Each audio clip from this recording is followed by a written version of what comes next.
श्री सद्गुरु महाराज की जय। संत सद्गुरु महर्षि मही परमहंस जी महाराज का प्रवचन, ईश्वर के पास क्यों जाना चाहिए, इस प्रवचन का तीसरा भाग।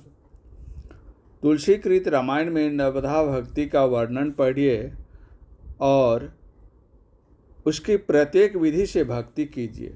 प्रथम विधि है संतों का संग कीजिए, जो बातें हों उनमें रत हो जाइए। और गोस्वामी तुलसीदास जी की यह बात भी याद रखिए, नित्य प्रति दर्शन साधु के असाधुन के संग, तुलसी का ही वियोग ते नहीं लागा हरि रंग। क्योंकि कबीर साहब कहते हैं, कबीर संगति साध की जो गंधी को वास, जो कुछ गंधी दे नहीं तो भी वास सुवास। इसी में गोस्वामी तुलसीदास जी कहते हैं, नित्य प्रति दर्शन साधु के, फिर हरि रंग क्यों नहीं लगा। उस दुकान पर गंधी का गंध ही नहीं लगा। तो गोस्वामी तुलसीदास जी उत्तर देते हैं, मन तो रमे संसार में तन साधुन के संग, तुलसी याही वियोग ते नहीं लागा हरि रंग। साधु के संग में चुपचाप बैठो, साधु की ओर ख्याल लगाकर रखो तो साधु का प्रभाव पड़ेगा। रामकृष्ण परमहंस जी गीत गाते थे और रानी रासमणि मनी मन मुकदमा का ख्याल करने लगी। परमहंस जी ने उसको एक थप्पड़ लगाया, बोले, मुझे गीत गाने कहती हैं और तुम मुकदमा की बात सोचती है। नानक साहब को मुसलमानों ने कहा कि तुम नमाज नहीं पढ़ते हो, नमाज पढ़ने चलो। गुरु नानक जी मस्जिद में गए, सब कोई नमाज पढ़ने लगे और ये बैठे रहे। कोई उलटकर देखता था, कोई मन ही मन कहता था वह नमाज नहीं पढ़ता है, काफिर है। और जो नवाब था वह मन ही मन काबुल में घोड़े का मोल करता था। नमाज समाप्त होने पर उन लोगों ने कहा, तुमने नमाज नहीं पढ़ी। तो गुरु नानक ने कहा, तुम लोगों ने नमाज नहीं पढ़ी तो मैंने भी नहीं पढ़ी। उन लोगों ने कहा, हम लोगों ने तो नमाज पढ़ी, तुम कैसे कहते हो कि हम लोगों ने नमाज नहीं पढ़ी। गुरु नानक ने कहा, तुमने नमाज कहाँ पढ़ी, तुम तो मन ही मन कहते थे कि वह काफिर बैठा है, नमाज नहीं पढ़ता है, और तुम्हारा नवाब काबुल में घोड़ा खरीद रहा था। पूछो मैं सच कहता हूँ या झूठ।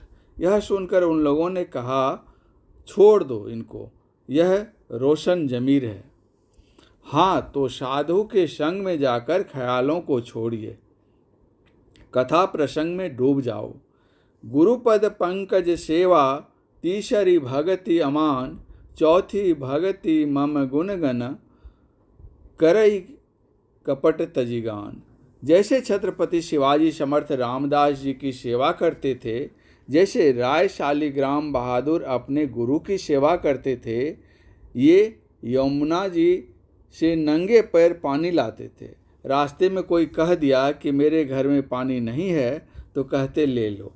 उसे वह पानी देकर फिर यमुना जी से पानी लेकर गुरु महाराज के पास आते थे। इसी प्रकार मान प्रतिष्ठा छोड़कर गुरु की सेवा करो।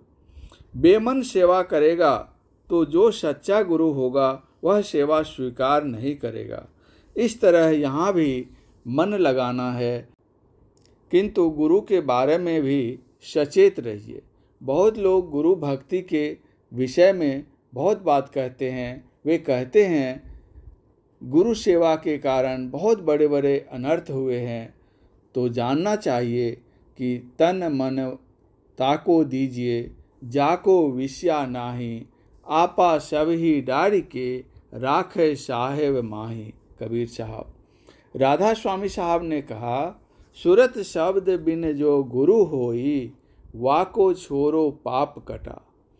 ईश्वर का गुणगान करो, किंतु दिखलावे के लिए नहीं, मन समेट कर करो।